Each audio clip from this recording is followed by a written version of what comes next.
They are a true artistic force in Buffalo.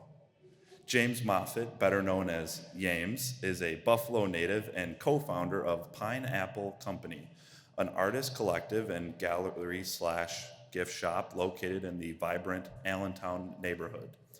Art has been a passion for Yames since a young age, leading him to study at the Buffalo Academy for Visual and Performing Arts and then at Bratt Institute in Brooklyn.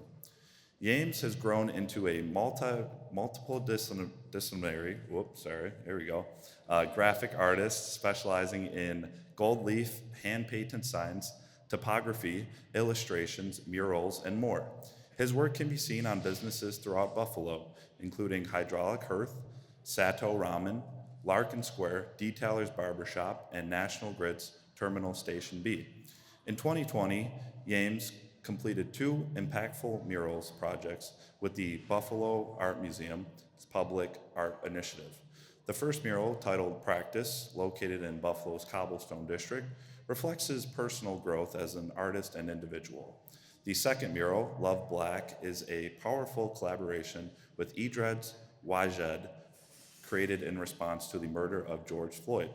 This mural now stands proudly at 712 Main Street in Buffalo.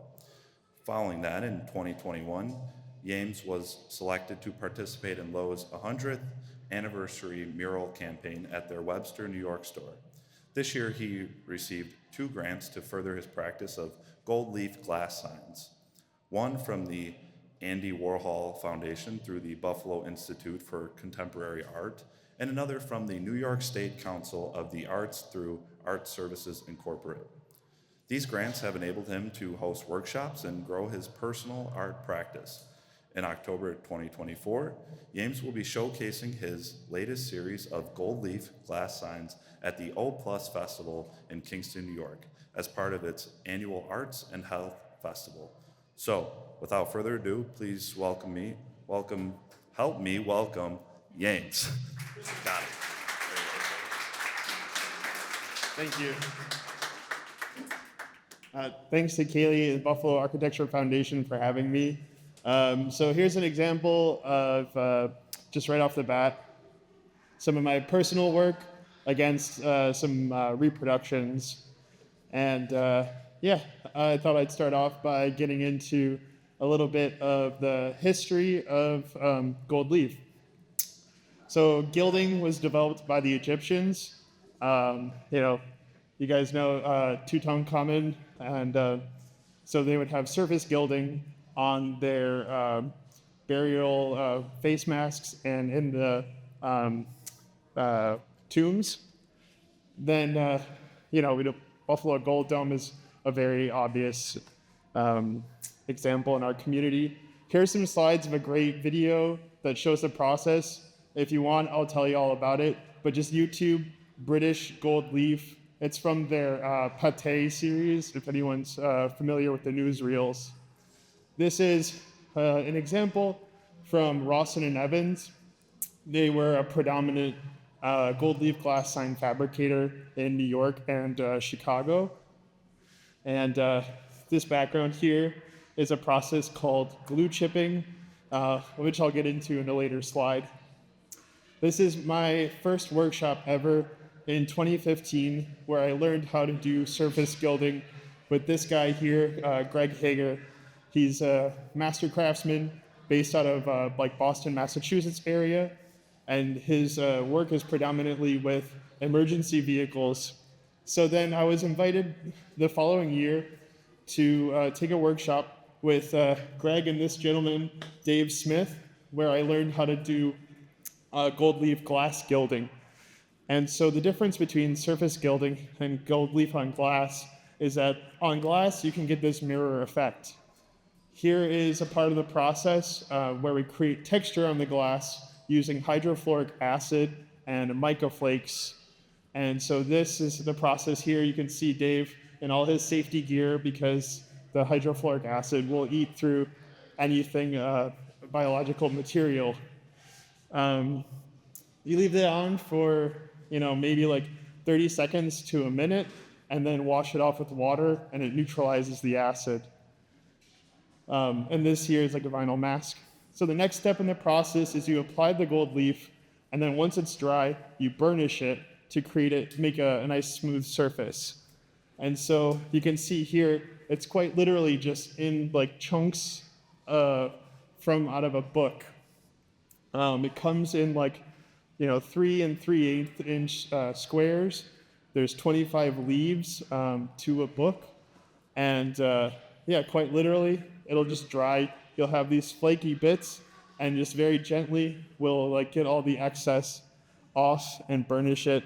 And it's like you hold it up to a light, and you'll see like bits of light coming through. But then you paint it. So then you back it up either through screen printing, which is you put inks down, and then use this large squeegee to apply the ink to the back of the glass. And so you can see here, this nice little video. Everything is done in reverse on the back side of the glass.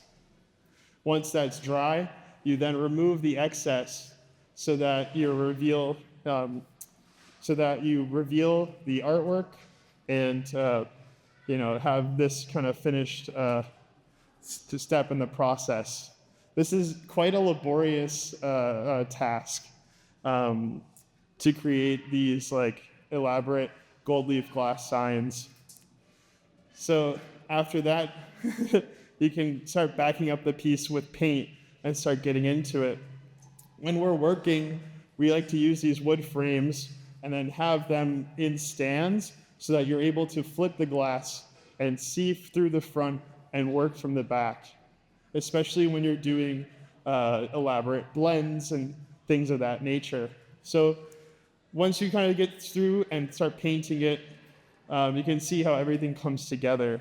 And a lot of these effects are all just from planning ahead and painting to kind of be able to get those shapes. So this is a process to create texture known as glue chipping.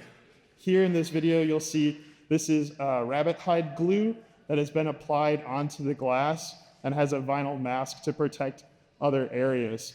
So you apply the vinyl mask, and then you use sandblast, and then apply the glue. The glue dries, pulls the glass. This is a process known as brilliant glass cutting.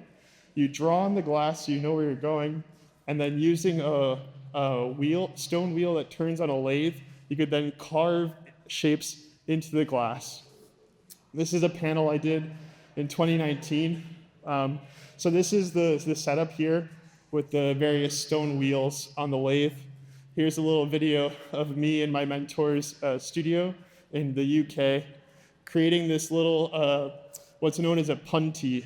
It's just a circle, a dome shape, and you can see them on the glass piece that I brought in the back there.